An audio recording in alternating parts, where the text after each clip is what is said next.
کیا جانا جنہوں نے درخت کے سائے میں آپ کے ہاتھ پہ بیعت کی.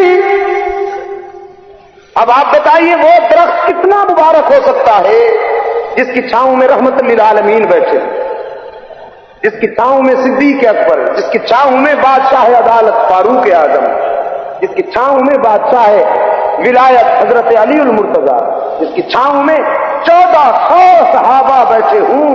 مجھے آپ بتائیے اس درخت کی عظمت کی کوئی حد ہے؟ پھر قرآن میں اس کا ذکر, لیکن فاروق اعظم کلہاڑا لے کے آئے اس درخت کو کاٹنے کے لیے. فرمایا مجھے بھی تجھ سے پیار ہے, تیرے ایک ایک پتے سے مجھے عقیدت ہے, لیکن آج میں تجھے کاٹ کر زمین میں دفن کرنے آیا ہوں. کیوں؟ اس لیے کہ میں نے سنا بعض قبیلے تیری زیارت کے لیے آنا شروع ہو گئے. مجھے خطرہ ہے کہ تیری زیارت کے لیے آنے والے آگے چل کے کہیں تجھے سجدہ نہ شروع کر دیں. میرے آقا نے انسانیت کو یکجائی بنایا تھا, کہیں پھر تیرے احترام اور محبت کی وجہ سے انسان ہر جائی نہ ہو جائے. اس درخت کو کاٹا, زمین میں دفن کیا, آج تک اس کا پتہ نہیں. کراچی کے اہل نظر مجھے بتاؤ فاروق اعظم نے یہ اچھا کیا؟ لیکن یہ مجاور برادری, اگر اس زمانے میں یہ ہوتے سب سے بڑا فتویٰ حضرت فاروق اعظم سے لگتا. دیکھو جی توبہ توبہ, اتنا بڑا وہابی, اس درخت کو کاٹ دیا جس کے نیچے حضور بیٹھے تھے.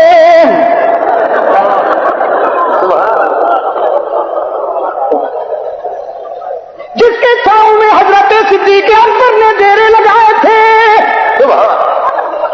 کاٹ دیا اس درخت کو. توبہ توبہ توبہ. میرے عزیز دوستو, فاروق اعظم جو ہے دینی غیرت کا مرکب اور ملی حمیت کا حوالہ. فکر فاروق اعظم کی عظمتوں کا یہ عالم ہے کہ یہ مرد نر پیغمبر کے قدموں میں بیٹھ کر جب بولتا ہے تو اس کی گفتگو قرآن بن کے عرش بری سے اترتی ہے. شان فاروق اعظم, عظمت فاروق اعظم, آماد حیدر کرار. فاروق اعظم رضی اللہ تعالیٰ عنہ نے رائے دی, آقا یہ بدر کے غزوے کے نتیجے میں جنگی قیدی بن کے آنے والے, انہیں ہمارے حوالے کر دیجئے. ہم ان کا سر قلم کر کے دنیا پہ بات ظاہر کر دیں گے کہ جو محمد کا نہیں وہ ہمارا بھی نہیں صلی اللہ علیہ وسلم. الف الف مرہ بعدد کل ذرہ. صدیق اکبر رضی اللہ تعالیٰ نے اس نے سلوک فرمائی, انہیں آزاد کر دیجئے, فدیہ لے کر آزاد کر دیجئے. سرکار دو عالم صلی اللہ علیہ وسلم نے فرمایا عمر جلالی ہونا تو باتیں بھی جلالی کرتے تھے. کل میں نے ایک بات کہی تھی, شاید آپ کو یاد ہو, کہ ابو بکر جو ہیں فنا فی الرسول ہیں اور فاروق اعظم کیا ہیں؟ فنا فی اللہ ہیں. اس لیے صدیق مرکز جمال ہیں, فاروق مرکز جلال ہے. نسبتوں کا اثر ہے نا, وہ چونکہ رسالت کے حسن میں فنا ہے تو وہاں جمال ہی جمال ہے, اور یہ فنا کیا ہے.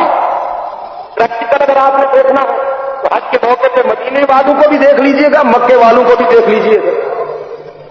مدینہ والوں کے بول بھی ایسے معلوم ہوتا ہے جیسے پھول جھڑ رہے ہو, ان کا غصہ بھی پیارا ہوتا ہے. لیکن مکہ میں ذرا قدم تو رکھیے, وہاں مرکز جلال ہے. کسی سے بات کیجیے اللہ روح, ٹھیک ہے اللہ روح, بس اور کیا, کوئی ہے پوچھنے والا کچھ؟ میرے عزیز دوستوں, سرکار دو عالم صلی اللہ علیہ وسلم نے فرمایا جلالی ہونا, باتیں بھی جلالی کرتے ہو.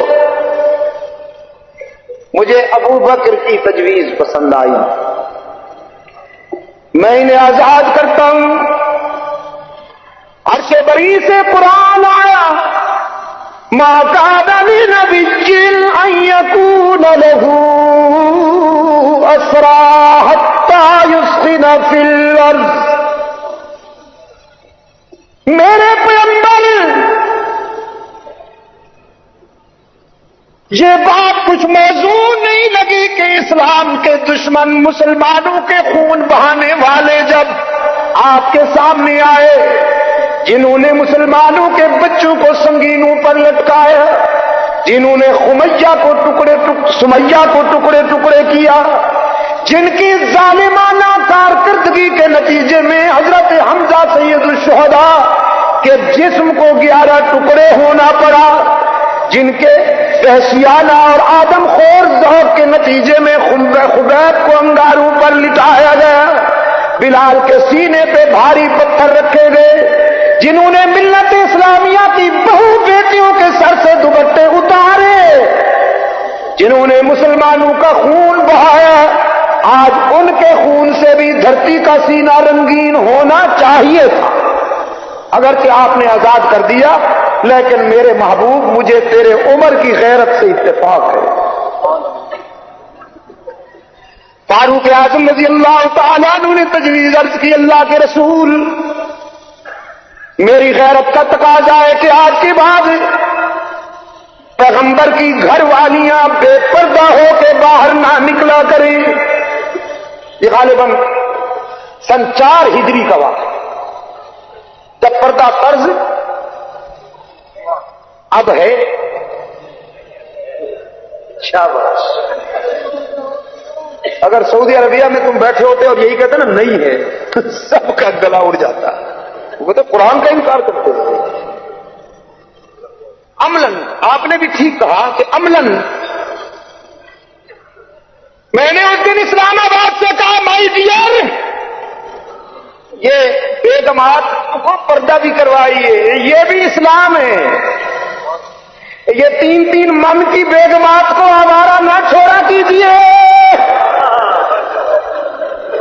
میں نے اپنے دوستوں سے کہا، میں نے اپنے دوستوں سے کہا، اب بھی کہتا ہوں کہ پردہ بھی اسلام ہے، اسلام ہے، اس پہ عمل کیجیے تاکہ آپ کی عزت بچی رہے۔ آپ بہت سمجھدار ہوں گے، آپ کو اللہ نے بڑا ذہن دیا ہے، لیکن رسول کا حکم اور صحابہ کے عمل اور اللہ کے فرمان کے مقابلے میں ہماری عقل کیا ہے اور ہماری سوچ کیا ہے؟ جو خدا کا حکم آیا نبی نے اس پہ عمل کیا، صحابہ نے اس پہ عمل کیا، دین وہی ہے۔ فاروق اعظم رضی اللہ تعالیٰ عنہ نے عرض کیا، اللہ کے رسول، میں چاہتا ہوں کہ آج کے بعد پیغمبر کی گھر والیاں بے پردہ ہو کے گھروں سے باہر نہ نکلا کریں۔ رحمت عالم صلی اللہ علیہ وسلم نے فرمایا، عمر چاہتا تو میں بھی ہوں۔ فاروق اعظم نے فرمایا، جب آپ بھی یہی چاہتے ہیں تو حضور آج سے عمل کر دیجئے۔ سرکار دو عالم صلی اللہ علیہ وسلم نے فرمایا، عمر آپ کی تجویز اور میری چاہت کے باوجود عمل اس وقت تک نہیں ہو سکتا جب تک عرش بری سے حکم نہ آ جائے۔ قانون ساز ادارہ فرش پر نہیں، عرش پر۔ رب العالمین نے فرمایا، یا ایھا النبی قل لأزواجک وبناتک ونساء المؤمنین، میرے محبوب حکم سنا دیجئے اپنی گھر والیوں کو، حکم سنا دیجئے اپنی وبناتک، اپنی بیٹیوں کو، بیٹی نا بیٹیوں کو۔ جب پیغمبر کی بیٹیوں کا ذکر آیا، خدا نے ایک کا نام لیا یا سب کا ذکر کیا؟ تو حضرات علماء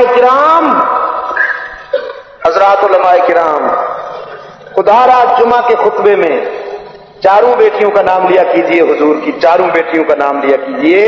آپ صرف ایک بیٹی کا نام لے کر زینب، رقیہ اور ام کلثوم کا دل دکھاتے ہیں کہ نہیں؟ اگر حشر میں ان تینوں نے استغاثہ کر دیا اپنے ابا حضور کے سامنے کہ منافق تو انکار کرتے تھے ہمارا، وہ وہ تو ہمیں آپ کی بیٹی نہیں مانتے تھے، لیکن اپنوں نے بھی جمعہ کے خطبے میں ہمارا نام خارج کر دیا تھا، تو سوچ لو نبی کے سامنے کیا جواب دو گے؟ چاروں بیٹیوں کا نام خطبے میں آنا چاہیے کہ نہیں؟ آپ سے پوچھتا ہوں، یہ نام آپ ان سے دلوائیں گے؟ علماء کرام سے تو میں کہہ رہا ہوں، ورنہ ان بیچاروں کے ہاتھ میں کیا ہے؟ سب کچھ تو حضرت صاحب بیٹھے ہوئے ہیں، مقتدی انتظامیہ کی بیٹی۔ میں کہا کرتا ہوں فرش و عرش کے بیچ میں اس وقت مولوی سے زیادہ شاید کوئی مظلوم نہ ہو جائے۔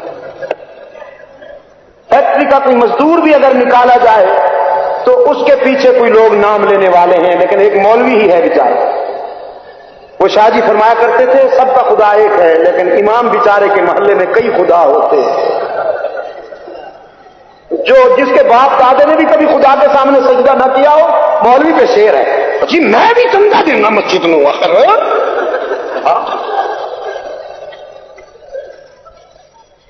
ایک مولانا صاحب سے حکم ہوا 6 مہینے تک تنخواہ نہیں دی مولانا،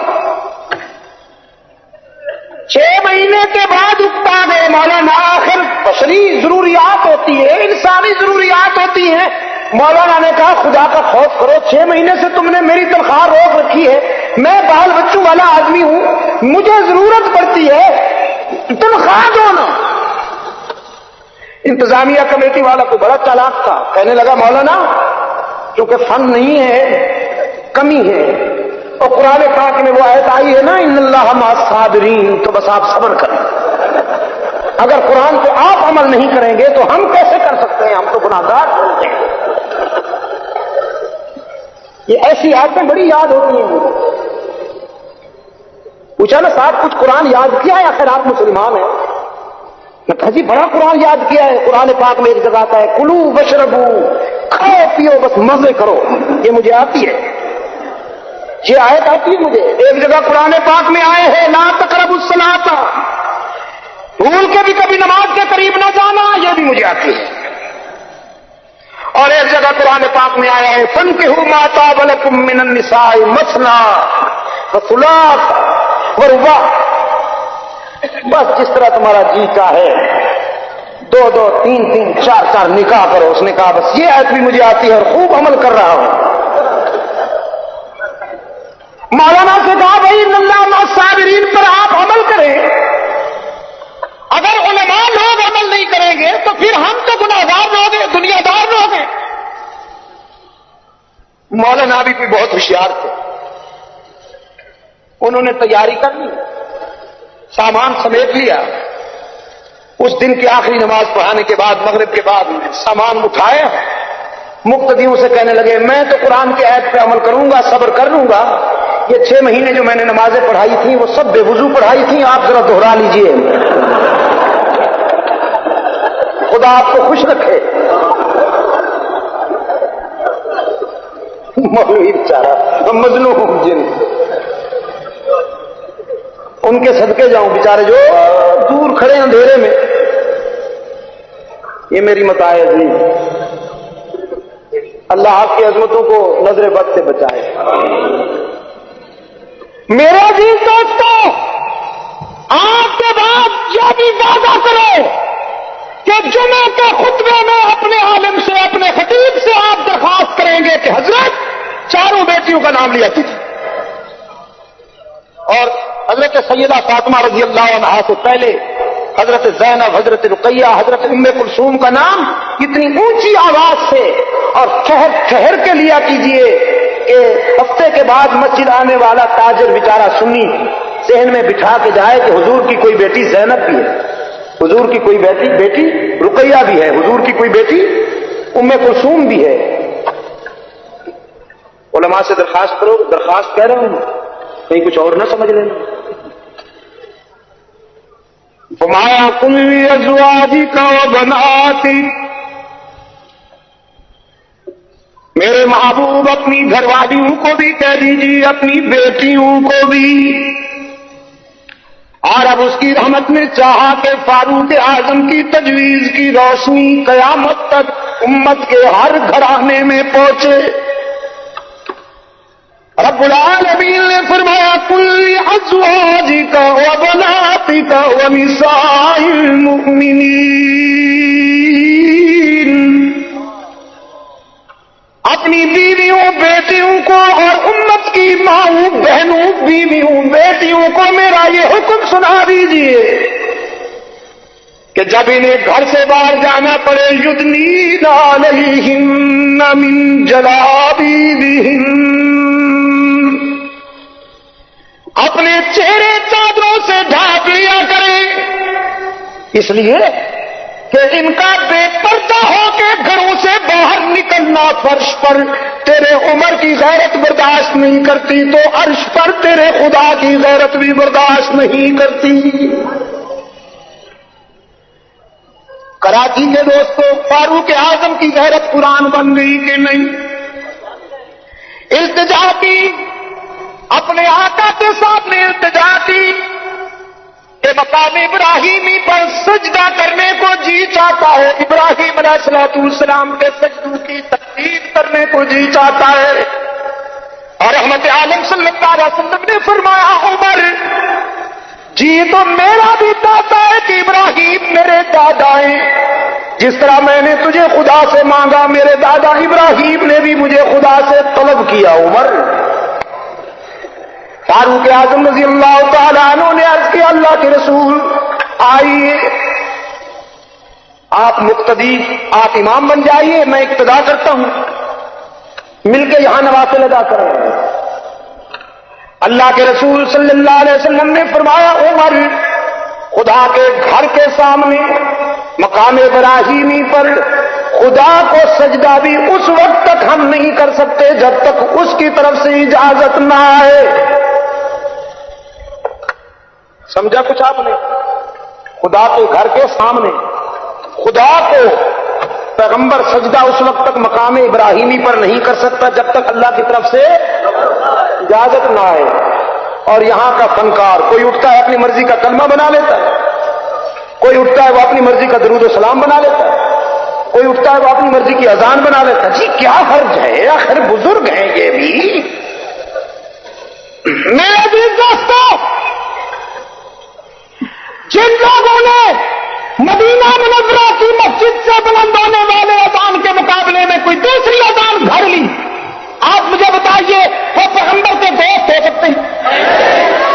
نبی کا غلام وہ ہے جو اذان وہی دے جو مسجد نبوی کے میناروں سے بلند ہو رہی تھی، بلند ہو رہی ہے، اور انشاءاللہ قیامت تک ہوتی رہے گی۔ یہ بیچاری میلکیاں ہیں، یہ جو کہتی پھرتے ہیں وہ وقت آئے گا کہ ہم مدینہ کو وادیوں سے پاک کریں گے۔ آواز میں کیا گھن گرج ہے صاحب، کسی کو دیکھو تو وہ سنتو قوال لگتا ہے۔ اور یہ حضرت جو ہے آواز میں گھن گرج دیکھے۔ ایک اور صاحب ہے پورے 6.5 فٹ کے شکل اور اپنی کمی پوری کرنے کے لیے اتنا بڑا وہ رکھا ہوا، وہ بھی کہتے ہیں کہ وقت آئے گا کہ ہم مکے کو اور مدینے کو وہابیوں سے واہ پاک کرنے والوں ناپاکو، واہ تمہاری عظمت، مدینے کو پاک کرو گے۔ میرے پاس وہ اخبار کی کٹل موجود ہے جو ابھی ایران کے دورے کے موقع پر مجھے ایک دوست نے دی، جو انہوں نے بیرون ملک ایک بیان دیا کہ مدینہ اور مسجد کے جو مدینہ میں مسجد نبوی کا جو امام ہے ان کے پیچھے نمازیں نہیں ہوتی، اس لیے کہ وہ احمد رضا خان والا درود و سلام نہیں پڑھتے، محمد عربی والا صحابہ کرام والا درود و سلام وہ نہیں چاہیے، وہ درود و سلام چاہیے کہ جس پہ سر لگ سکے، ہاں ٹیون میوزیکل پوائنٹ پہ پورا اتر سکے، وہ چاہیے۔ میرے عزیز دوستو، سرکار دو عالم صلی اللہ علیہ وسلم نے فرمایا میری عمر وہاں سے اجازت آئے گی، تم تمنا پوری ہوگی، آرزو پوری ہوگی، ورنہ تو بھی انتظار کر، میں بھی انتظار کرتا ہوں۔ فاروق اعظم کے جذبات قرآن بن کے آئے، فرمایا واتخذوا من مقام ابراہیم مصلی. پیغمبر قیامت تک کے لیے قانون بن گیا. عمر کو اجازت اور باقی قیامت تک جو بھی غیر حرم میرے گھر کے طواف کے لیے آئے گا جب تک مقام ابراہیمی پر نوافل ادا نہیں کرے گا, عمر کے ذوق عبادت کا سلام نہیں کرے گا, اس وقت تک حج کی کامیابی کی سند ہی نہیں دوں گا. اور چاہے دھکے لگے, چاہے حاجی حضرات گردن پہ پاؤں رکھ کے گزریں. بتایا میں نے شاید آپ کو طواف زیارت میں جو ہم نے مقام ابراہیمی پر نوافل ادا کیے, اللہ اکبر, ہم نیت کرتے تھے اور ادھر سودانی حاجیوں کا لمبے تڑنگے سیاہ فام, ان کی چمڑی کالی مگر دل گورا, بس وہ 40 45 50 ایکا کر کے آتے تھے. ہم نیت کرتے, وہ ہمیں نیت سمیت اٹھا کے لے جاتے. کسی طرح راستہ بناتے واپس آتے, ایک مرتبہ رکوع تک پہنچ گئے تھے, ریلا جو ہے رکوع سمیت اٹھایا, حتیم پہنچا دیا. بس ٹھیک ہے, دھکے لگے, سر پہ پاؤں رکھ کے گزرے, مگر نوافل ادا کرنی ہوں گی, اس لیے کہ عمر کی ادا اللہ کو جو پسند آ گئی. کوئی بیمار ہے یا ناتوان, کوئی چل سکے یا نہیں, لیکن حضرت حاجرہ جہاں دوڑی تھی وہاں خدا کو حاجرہ کی ادائیں اتنی پسند آ گئی کہ قیامت تک انسانیت صحیح کرے گی. میرا ایک بوڑھا خان صاحب حضور کے روضے کے سامنے معاجیہ شریف کے سامنے کھڑے ہو کے کہہ رہا تھا, بیچارہ کمزور بوڑھا تھا, کہتے یا رسول تمہارا روزہ بہت اچھا ہے, یہاں صفا بھی نہیں ہے مروہ بھی نہیں. یہ تھک کے آیا ہے. ولی خان سن رہا, یہ میں نے کہا تھک کے آیا ہے بیچارہ. لیکن جو پھر اس نے معاجیہ شریف کے سامنے جس رقت کے ساتھ آنسو بہائے, پھر حضرت صدیق اکبر رضی اللہ تعالیٰ عنہ کے سامنے جا کر جس رقت سے وہ شخص رویا, پھر فاروق اعظم رضی اللہ تعالیٰ عنہ کے قدموں میں جا کر جس دل سوزی کے ساتھ اس شخص نے آنسو بہائے, میں رشک کرتا رہا کہ اے کاش یہ جذبہ ہر مسلمان کو نصیب ہو جائے. میرے دل دوستو, فاروق اعظم کو اللہ نے یہ مقام عطا کیا کہ ان کا فکر متعدد مرتبہ قرآن بنتا رہا. اگر فاروق اعظم رضی اللہ تعالیٰ عنہ نے التجا کی ابن ابی کے جنازے کے موقع پر کی, اس کی نماز جنازہ حضور آپ کو نہیں پڑھانی چاہیے. کس کا جنازہ؟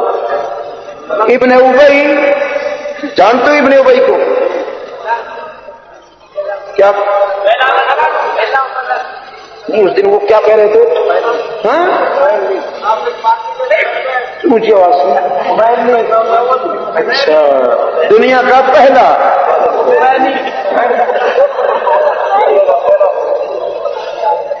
مجھ سے اسکاٹ لینڈ میں سیرت کانفرنس کے اختتام پر ایک بوڑھا انگریز آیا, کم وقت اردو بڑی اچھی بولتا تھا. اس نے کئی سال یہاں بڑے صغیر میں گزارے تھے ایشیا میں, اگرچہ اردو اچھی بولتا تھا لیکن پھر بھی بہرحال انگریز کی اردو تھی. انگریز جب اردو بولے تو آپ کو تو معلوم ہے کیا ہوتا ہے, یوں محسوس ہوتا ہے جیسے ابو جہل کلمہ پڑھ رہا ہو. مجھ سے کہنے لگا مولانا اسلام وہی ہے جس کا مظاہرہ ایران میں ہو رہا ہے. میں نے کہا ہرگز نہیں, یہ تو شہنشاہیت ہے, یہ آدم خور ذوق اسلام میں نہیں ہے. کہنے لگا اس کی تو بڑے اسپیشل سائز کی داڑھی ہے. میں نے کہا یہ آپ کو کس نے کہا کہ داڑھی میں اسلام ہے؟ بالکل غلط. داڑھی میں اسلام نہیں ہے دوستوں, اسلام میں داڑھی ہے. اسلام میں داڑھی ہے لیکن داڑھی میں تو اسلام نہیں.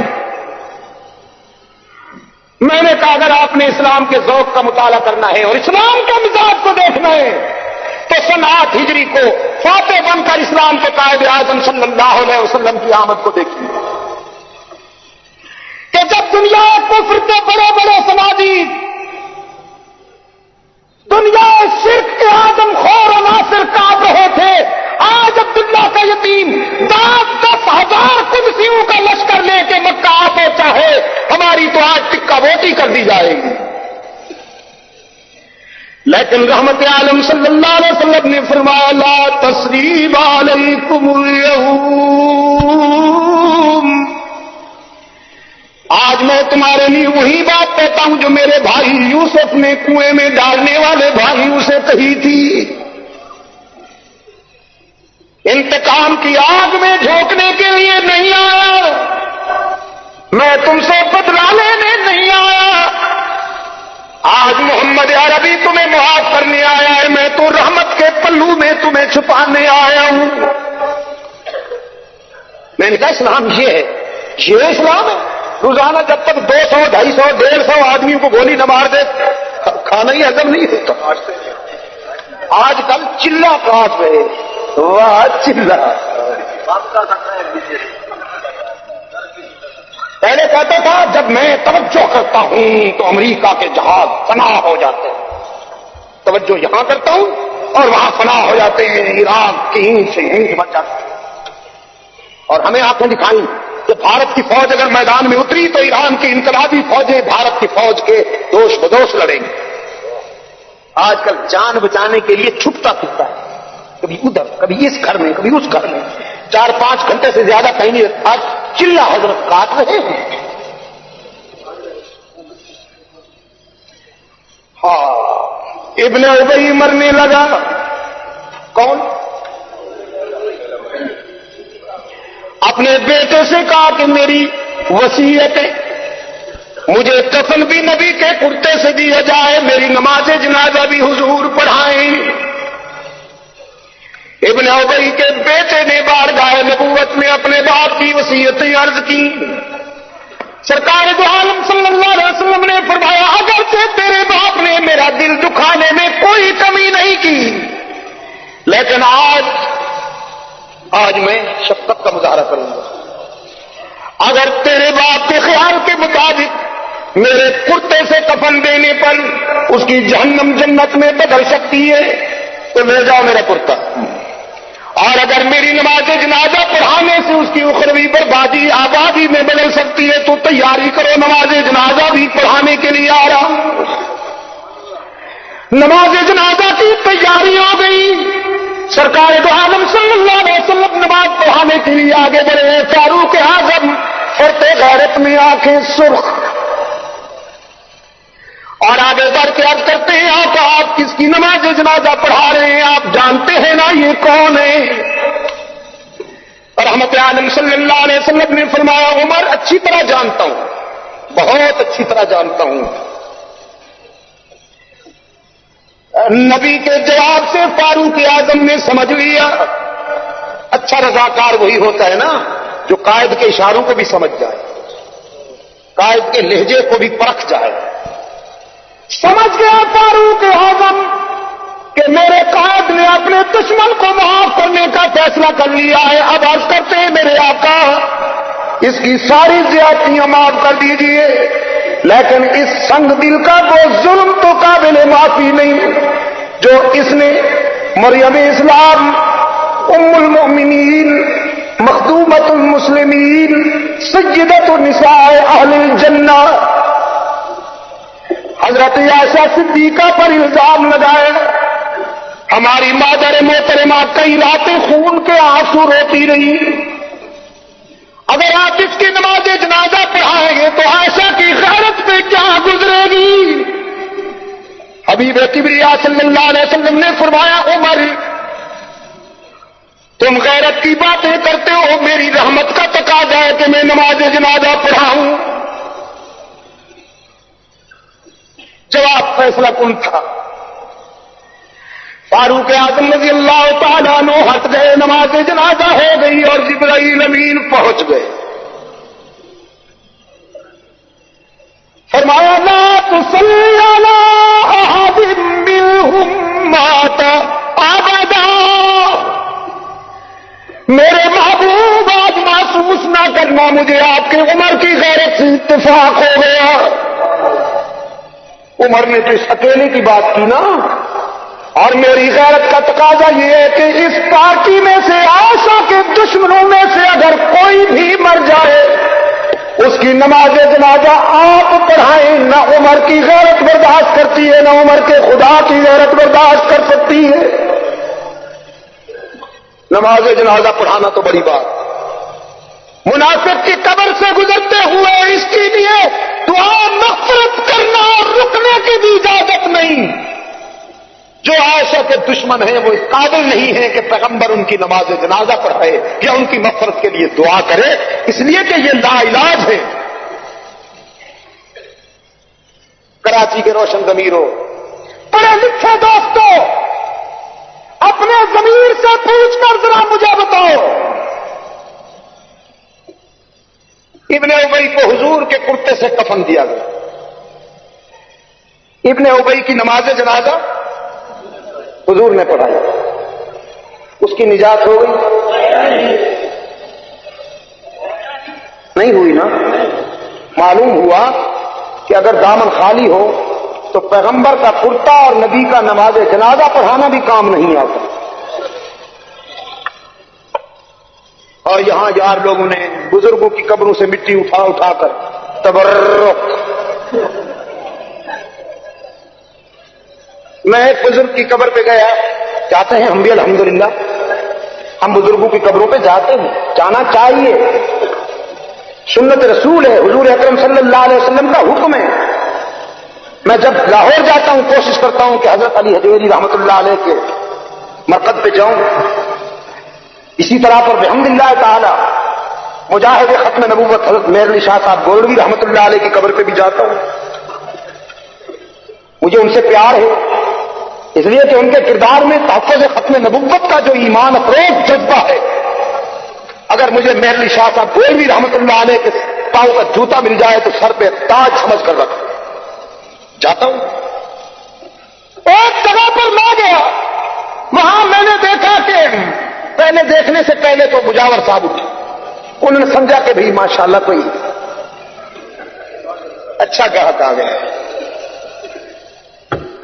بھاگ کے آیا، دور سے جھک گیا اور یوں ہو گیا.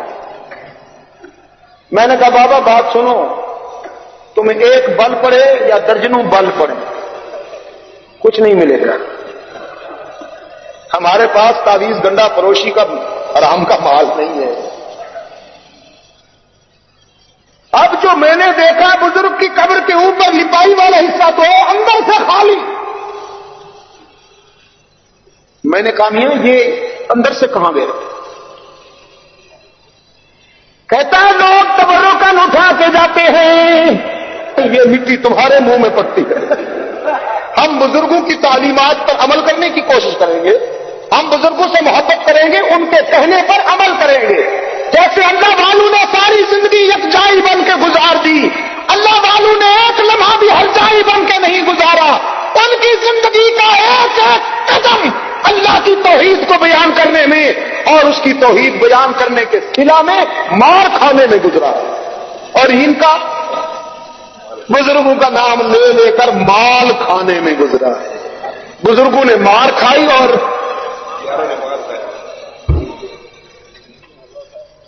میرے عزیز دوستو، قرآن پاک نے آپ پر یہ بات واضح کر دی، اگر اپنے دامن میں کچھ نہ ہو، اعمال کا دامن خالی ہو، تو حضور کا کرتا بھی اور رسول اکرم صلی اللہ علیہ وسلم کی نماز جنازہ پڑھانا بھی کام نہیں آتا.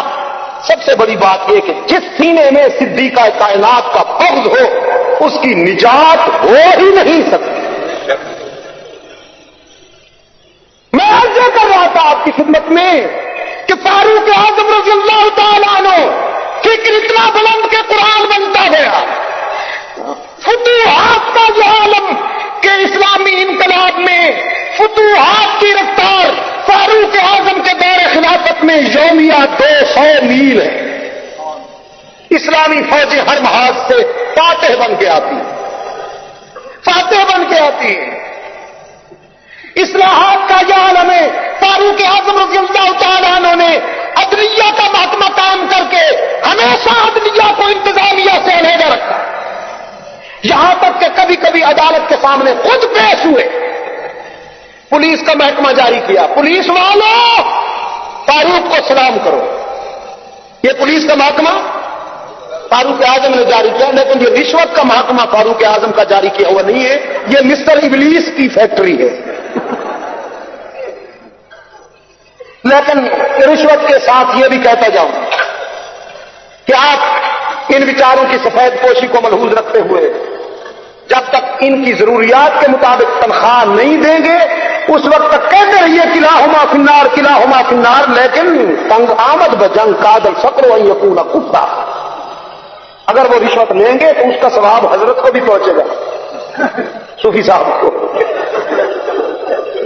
ان کو ضرورت کے مطابق تنخواہ دو، ٹھیک ہے. میرے عزیز دوستوں، فاروق اعظم رضی اللہ تعالیٰ عنہ کی خلافت اسلام کی جوانی کا زمانہ ہے. یہودی صہیونی لابی نے یہ محسوس کیا کہ اگر یہ کچھ سال اور چلتا ہے تو قرآن عرض پر شاید اسلام کے سوا کوئی مذہب نہ رہے. جیسا کہ میرا عزیز رفیق کہہ رہا تھا، سازش تیار ہوئی. فیروز ایرانی نے صبح کی نماز کے وقت مسجد نبوی میں رسول اللہ صلی اللہ علیہ وسلم کے مصلی پر 27 ذی الحجہ کی صبح جب فاروق اعظم نے اللہ اکبر کہہ کر تحفظ و تسمیہ کے بعد تصویر کے بعد جب سورہ فاتحہ شروع کی تو گھاٹ میں بیٹھا ہوا قاتل اٹھا اور ملت کے آنکھوں کے نور پر حملہ کیا. فاروق اعظم رضی اللہ تعالیٰ عنہ اس سنگ دل قاتل کے حملے سے گھائل ہو کر گرنے لگے، لیکن گرنے سے پہلے اپنے پیچھے کھڑے ہوئے حضرت عبد الرحمن ابن عوف کا بازو پکڑ کر اپنی جگہ پہ کھڑا کر دیا. فرمایا میں زخمی ہو چکا ہوں، میں تڑپتا رہوں گا، لیکن حضور کی امانت میں خلل واقع نہ ہو، تم رسول کی امت کی امامت کرو. فاروق اعظم رضی اللہ تعالیٰ عنہ تڑپ رہے. حضرت عبد الرحمن نے سورہ عصر اور کوثر جیسی مختصر صورتیں پڑھ کر نماز پوری کی. فیروز نے بھاگنا چاہا، ادھر سے صفوں کو چیرنے کی کوشش کی، ادھر سے صفوں کو چیرنے کی کوشش کی، لیکن کراچی کے عواملوں وہ صفیں مجاوروں کی نہیں مجاہدوں کی صفیں تھی. اور صفیں آستانہ پرستوں کی نہیں خدا پرستوں کی صفیں تھی. وہ ضمیر فروشوں کی نہیں سر فروشوں کی صفیں تھی. جب کسی طرف سے اسے گنجائش نہ ملی تو وہ اپنا خنجر فاروق اعظم کی دشمن کی پرانی پہچان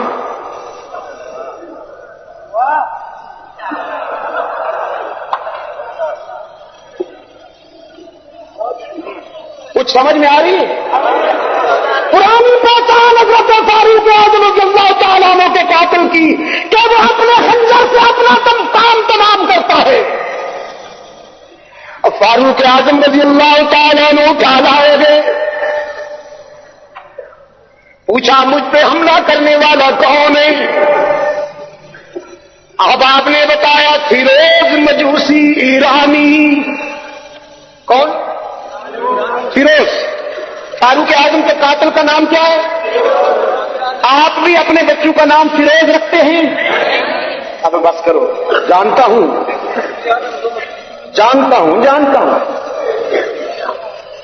سبائی پراپگنڈے نے ہماری سنی برادری میں جو جراثیم پھیلا رکھے، ایک پتھر کا نام رکھا فیروزہ. وہ لانتی پتھر کچھ بھی نہیں کر سکتا، لیکن ایک فرد کے ذہن میں یہ بات ڈال دی کہ جو بخار ڈاکٹر کے فارمولے سے دور نہ ہوتا ہو، جو بیماری حکیم کے نسخے سے دور نہ ہوتی ہو، بس فیروزہ کھول کے پی لو، انشاءاللہ دوسرے دن بیڑا غرق ہو جائے گا. فیروزہ مشکل کشا بنا ہوا ہے یہاں پاکستان میں. دیکھا بھی یہ فیروزہ ہے، بڑی شاندار ہے. آئندہ جب ملے آپ کو فیروزہ 15 چوتے مارا کرو اور ایک گنا کرو. اپنے بچوں کا نام طلحہ رکھو. لانتی ہے بتایا گیا حضرت فاروق اعظم کو بچوں کا نام فرمایا الحمدللہ کسی کلمہ گو کے ہاتھوں سے نہیں مر رہا ہوں کہ وہ حشر میں میرے خون کے جواب میں اپنے سجدے پیش کر سکتا. اب اپنے بیٹے حضرت عبداللہ سے کہا ماں جی سے جا کے کہو، حضرت عائشہ سے کہو کہ غلام اپنے آقا کے قدموں میں دائمی ڈیرا لگانا چاہتا ہے. حضرت عبداللہ بن عمر رضی اللہ تعالیٰ عنہ تشریف لاتے ہیں حضرت عائشہ کے ہاں رضی اللہ تعالیٰ عنہ، اور آتے عرض کرتے ہیں ام المومنین تیرا بیٹا عمر ایک پیغام دیا ہے اس نے، میں اس کا پیغام لے کے آیا ہوں. حضرت عائشہ رضی اللہ تعالیٰ عنہ درد و غم میں اشک بار بیٹھی ہیں، فرماتی ہیں میرے بیٹے کا کیا حال ہے؟ حضرت عبداللہ نے عرض کیا ابا جان، فرماتی ہیں اگر حجرہ رسول میں مجھے میرے آقا کے قدموں میں مل جائے تو ہمیشہ زندہ ہو جاؤں گا، دائمی زندگی نصیب ہو گئی. حضرت ایسا فرماتی ہیں اگرچہ یہ جگہ میں نے اپنی ذات کے لیے مخصوص کی تھی لیکن آج میں عمر کو ترجیح دیتی ہوں. جاؤ عمر کو کہو خدا آپ کی عمر دراز کرے. کیوں کراچی والوں، عمر کے ساتھ تو عمر ہے، اگر عمر نہ ہو تو پھر کیا ہے؟ موت ہے. اللہ آپ کی عمر دراز کرو. جو عمر کے دشمن ہیں فاروق اعظم رضی اللہ تعالیٰ عنہ کو لخت جگر نے حضرت عبداللہ نے آتی اطلاع دی، فرمایا میرے معبود کس زبان سے تیرا شکر ادا کروں؟ 2 آرزویں میں نے عرض کی تھی وہ تو نے دونوں قبول کر لی، اب تیسرا کرم بھی تو نے کر دیا. فاروق اعظم رضی اللہ تعالیٰ عنہ نے دعا کی تھی خدا بندہ اللہم ارزقنی شہادت فی سبیلک، اپنے راستے میں شہادت عطا کر. بستر پہ عورتوں کی طرح ایڑیاں رگڑ رگڑ کے مرنے کے بجائے مردانہ وار موت چاہتا ہوں، شہید بننا چاہتا ہوں. اور خدا بندہ میدان میں زخمی ہو کر میری جان وہاں نہ نکلے، اپنے محبوب کے مدینہ میں موت بھی عطا کر. رب کائنات نے فرمایا عمر 2 آرزویں تو نے ظاہر کی ہم نے پوری کر دی، اب تیسری آرزو جو تو نے ہمارے سامنے ظاہر نہیں کی ہم نے